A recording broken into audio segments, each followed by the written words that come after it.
구독, 좋아요, 알림 설정, 댓글까지 부탁드리겠습니다. 국토부 장관이 저번에도 한번 입으로 사고 치더니 이번에 또 입으로 계속 사고를 치고 있습니다. 그리고 이야기하는 것들조차 국토부 장관 입에서 나오지 않아야 할 이야기들이 계속 나오고 있다. 왜냐면은 저희가 예전에 한번 말씀을 드렸었죠. 박상우 국토부 장관은 과거에도 떨어지는 집값을 오히려 부양하는 정책들을 계속 이야기를 했었고, 공급 이야기를 하면서 재건축 재개발을 추진시켜가지고 집값 거품을 만들어 내려고 했던 사람이다. 본인이 이야기하는 부분에 대해서 집값을 부양하는 정책은 오히려 집값을 잡는 정책인 것처럼 이야기를 하면서, 또 집값을 진짜 잡는 정책은 말만 하고 진행을 안 하고 있다. 이런 상황인데 어떤 식으로 또 사고 쳤고 또 어떤 이야기들을 하고 있고, 그렇다고 해서 뭔가 제대로 될 것이냐, 이런 부분에 대해서 이야기해 보도록 하겠습니다.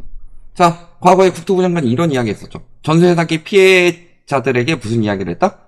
젊은 분들이 경험이 없으니까 덜렁덜렁 계약했다. 정책을 덜렁덜렁해서 청년들을 사기 피해와 죽음으로 몰아넣고 방치하는 윤석열 정부의 국토부 장관이 8번째 전세 사기 피해자의 죽음이 2주도 지나지 않은 시점에서 전세를 얻는 분들이 경험이 없다 보니 덜렁덜렁 계약을 했던 부분이 있지 않을까, 이런 망언을 하더니 이번엔 무슨 이야기 했어요?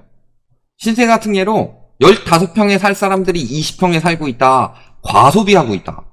듣는 분들이 어떨지 모르겠지만 정부가 서민을 도와주기 위해 저리 자금을 빌려줬는데 오히려 전세에 대한 과소비를 불러일으켰다. 예를 들어 15평 집에 전세를 얻어야 할 것을 20평 집에 사는 과소비 현상도 있지 않을까 하는 우려 섞인 시각으로 시장을 면밀하게 관찰하고 있다. 예전에 교과서 중에서 욕 바가지로 먹었던 내용이 있죠. 근데 실질적으로 저 어렸을 때만 하더라도 그런 식의 교과서가 많이 나왔었죠. IMF 왜 터졌어요? 자, 경제적 실현의 접근 까닭, 국민들의 과소비, 우리 국민들의 노력, 과소비를 줄이고 저축을 늘림, 금 모으기 운동을 펼침, 국산품을 애용함. IMF는 국민들의 과소비 때문에 터졌다. 과소비하는 국민 탓하고 있어요. 전세 사기 피해자들은 사기를 친 놈이 잘못된 거예요, 사기를 당한 사람이 잘못된 거예요? 근데 덜렁덜렁 계약해가지고 사기를 당했다? 이 얘기랑 똑같습니다. 예를 들어서 여성분들이 안 좋은 꼴을 당했다. 옷을 야하게 입고 다녀서 그랬다. 여성 잘못이에요? 아니면은 그 범죄자 잘못이잖아요. 전자발찌를 목에 차고 다니게 만들어야 될 그런 쓰레기 새끼들 때문에 그런 건데, 그거를 여성 탓으로 돌리면 잘못된 거잖아요. 그런 것처럼 똑같은 이야기 아니에요? 그리고 역시 IMF 때처럼 결국엔 국민 탓을 하고 있다. 국토부 장관이란 사람이 정책을 잘못 펼쳐가지고 무슨 이야기를 해야 돼요? 신세가 특례로 인해서 전세 가격이 올라가도록 만들었으니까 이거는 정부의 잘못입니다. 여러분들 서민 안정에 누를 끼쳐서 죄송합니다, 이렇게 이야기해도 모자를 판에 너네 잘못입니다, 너네가 과소비해서 그런 거예요, 이따위로 이야기하는 게 말이 되냐. 다만 이 이야기에는 우리가 주목해야 될 점은 해당 제도에 대해서 부정적인 견해를 밝힌 것이다. 잘못 인정은 안 하고 너네 탓으로 돌리지만 어쨌든 이 신생아 특례 때문에 과소비를 불러일으켰다, 신생아 특례가 문제이긴 하다라고 이야기를 했으니까 축소하는 것 아니냐는 관측이 나왔다. 근데 실질적으로 국토부 장관이면 그 전부터 반대를 하고 경고를 했었어야죠. 알았으니까. 과도한 전세 대출의 문제점, 보증금 대출이 용이해서 주택시장의 변동성을 키우고 가격 하락기에는 보증금 미반환 우려가 커지는 측면이 있다. 그런데 전세 자금 대출을 저리로 내주면서 전세 시장에 거품을 만들어내면은 나중에 보증금 못 받는 사람들도 나올 수밖에 없는데, 그 사람들은 덜렁덜렁 계약한 사람들이 되는 거고, 주택시장 변동성이 커지지만 그것은 국민이 과소비해서 그런 탓이다. 이렇게밖에 해석이 안 되잖아요. 그리고 무슨 이야기 했어요?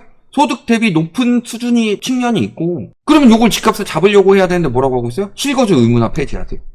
신축 임대주택 공급을 위축시키니까. 신축 임대주택 공급을 위축시키는 건요, 니들이 공공주택을 공급을 안 해서 그런 거예요. 세계적으로 공공주택을 짓고 있는데 니들이 공공주택을 다 줄여버리고서 신축 임대주택이 줄었다고 이야기를 할 때냐 지금. 실거주 의무 요건은 왜 필요한 거예요?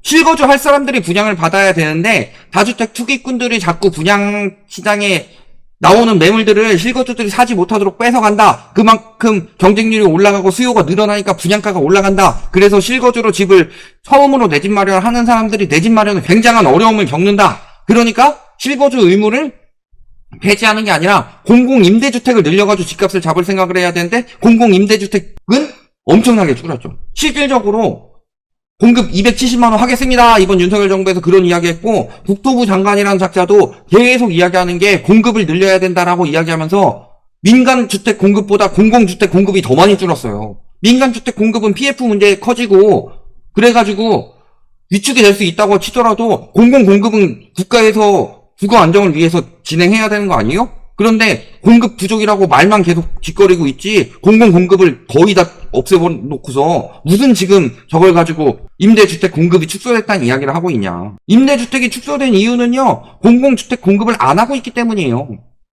윤석열 정부 초창기에 바로 했었어 봐요. 지금쯤 나왔지. 그래서 재건축 추진한대요. 신규 임대주택 공급이 위축되는 게 문제가 아니라 재건축을 추진해가지고 멸실이 나오게 되면 이주 수요 때문에 임대 수요가 많이 나와서 이게 전세시장에 불안감을 줄 수가 있는데 그런 부분에 대한 언급은 이런 방구하지 않는다. 국토부 장관이란 작자가 유리한 부분만 이야기하면 돼요. 여기 그 와중에도 무슨 이야기하고 있어요? 종부세, 재초안, 임대차 입법 다 폐지해야 된다. 임대차 입법 폐지는요. 예전에 임대차 3법 나올 때 이것 때문에 전세가 올라갑니다 라고 말하던 사람들마저도 이제 폐지하지 말라고 그러는데 종부세 폐지에 찬성한다. 종부세는 부동산 수익이 많이 나는 것을 막기 위한 징벌적 과세 형태다. 국토부 장관이 저 따위 생각을 가지고 있으니까 지금 집값이 이 모양 이 꼴이고 서민들이 주거가 힘들어지는 거예요. 종부세는 부동산 수익이 많이 나는 것을 막기 위한 게 아니다.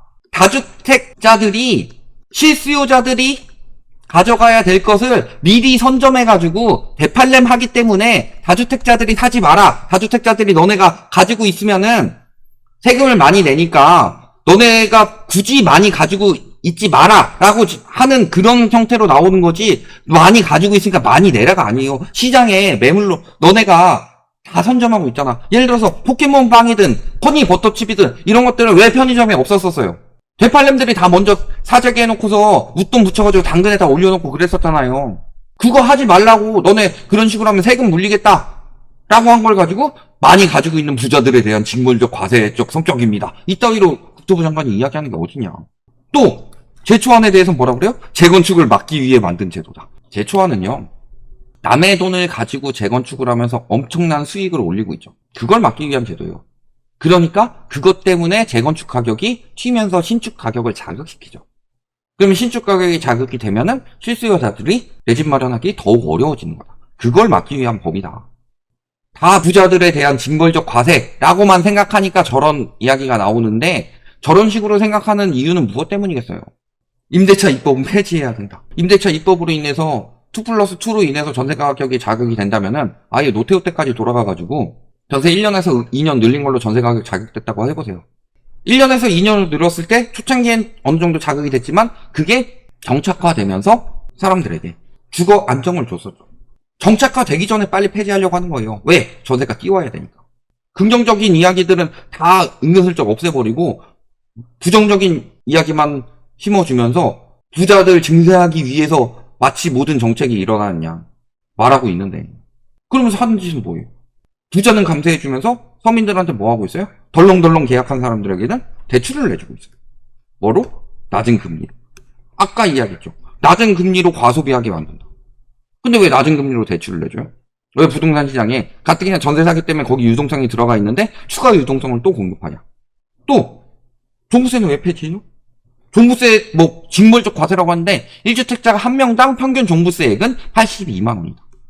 시가 24억에서 28억짜리 집을 가지고 82만 원, 1년에 82만 원 내는 거 가지고 이거 부자 과세니까 이런 것들은 없애자. 중과, 즉 다주택자들에게 매기는, 다주택자들에겐 당연히 중과를 해야 돼요. 왜 다주택자들에게 중과를 해야 되냐? 중과를 하지 않으면 다주택자들이 계속 집을 매집을 하니까. 집을 계속 매집을 하게 되면은 그만큼 실수요자들이 집을 살 수가 없어지죠. 그리고 전세 가격 올리죠. 전세 가격 올려서 집값 또 올리죠. 예전에는 매입할 수 있는 금액이었는데 지금은 그 돈으로 전세도 못 들어가요. 이게 다 지금 전세자금 대출로부터 시작된 거품 때문에 생겨난 일이죠. 그러면 그 전에 전세자금 대출 거품에 대해서 이야기를 했으면 전세자금 대출을 축소를 해야 할 판에 전세자금 대출은 오히려 애 낳으면 더 싸게 빌려드립니다. 더 대출 많이 받아서 가세요. 그래서 그건 또 과소비했다고 하고. 집 여러 채 가지고 있는 사람들은 집 더 많이 사가지고 실수요자들 내 집 마련 못하게 막아주세요 라고 하면서 다주택자들 종부세 중과하는 거는 99.5% 줄였다. 48만 3,454명이 종부세 중과를 냈는데 이제는 2,600명밖에 안 된다. 99.5%가 빠졌다. 그 이유는 뭐예요? 조정 대상 지역 2주택자는 중과 대상에서 뺐으니까. 조정 대상 지역이라는 지역들이 어떤 지역들이에요? 집값 거품이 심한 지역들이죠. 그런 지역들의 규제 지역을 놓는 거죠. 그런데 조정 대상 지역 2주택자들도 너네는 다주택 아니야. 2주택은 다주택 아니야. 그래서 종부세 중과 다 없애버리고. 그 다음에 조정 대상 지역 엄청나게 줄였죠. 그래 놓고서 저것도 부족해가지고 종부세를 폐지한대요. 28억, 24억 집 가지고 있는 사람들은 82만원 내는 거 징벌적 과세라고 해서 없애버리려고 하면서 공공요금 올리려고 하고 있죠. 왜?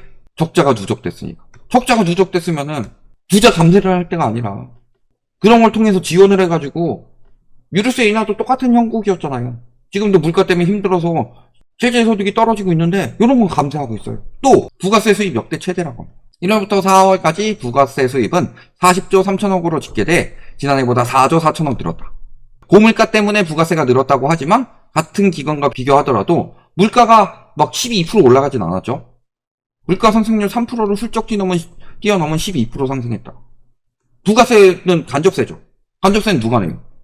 서민들이 내죠. 서민 증세는 하면서 부자 감세를 하고 있다. 물론 저기 이제 7월에 환급분이나 이런 부분이 나오긴 할 테지만 그래도 1월에서 4월로 비교했을 때 역대 최대라는 소리는 서민들 지갑을 긁어가지고 세금 모으고 있으면서 부자들 저 82만원 내는 건 아까워가지고 그것마저 없애버리겠다라고 말하는 게 말이 되냐. 또 국민연금도 올리죠. 뭐 국민연금이야 세금도 아니고 결국에는 올려가지고 해야 되지만 국민연금 지금 올라간다고 해서 연금 보장이나 제대로 받을 수 있어요? 뭐 하자는 거냐? 입으로 말할 수 있는 거 왜 그런 실수가 계속 나오는지 알아요? 말실수를 자주 하는 사람들은요 사상이 그렇기 때문입니다. 그러니까 서민들 주제에 가난한 주제에 무슨 15평 살아야 될 주제에 뭐하러 20평이나 사는 과소비를 하냐 이 생각이 그대로 말로 나온 거고 청년들 주제에 굳이 전세 살겠다고 계약해가지고 지식도 없는 주제에 돈도 없는 주제에 전세 살겠다고 계약해가지고 덜렁덜렁 계약이나 하고 자빠졌냐 이게 그대로 나오는 거예요. 한 번이면은 사상까지 의심하는 게 아니라 말하다 보니까 실수할 수도 있겠구나 이런 생각이 들 수 있겠지만요 공적인 자리에서 여러 번 준비해가지고 조심하고 또 조심해야 될 사람이 저런 식으로 2번이나 이야기가 나왔다는 거는 사상이 그렇다는 거고요 서민들은 안중에도 없다는 소리예요. 그러니까 지금도 하는 거 보세요. 서민들이 피폐해지든 말든 부자 감세에만 집중하고 부자들이 무언가 해야 될 거 재건축 해가지고 재건축 가격 올려야 되는데 재초안 폐지하죠. 부자들이 세금 더 내니까 종부세 폐지하죠. 2년 뒤면은 내보내고 올려가지고 전세 받아야 되는데 계약갱신 청구권 때문에 그거 못하니까 임대차 입법 폐지하자 이딴 소리나 하고 있는 거다. 근데 아무리 저렇게 하더라도 지금 부동산 시장이 살아날 수 있는 거냐. 이미 한계를 맞이했다. 거기에 지금 대출도 계획한 대로 상반기에 지금 거의 올 한 해 분 대출이 거의 다 나가고 있기 때문에 하반기 때 아무리 국토부장관 난리쳐도 금융당국에서 또 은행권에서 대출 막아버리면 답 없다. 여기까지 말씀드리겠습니다.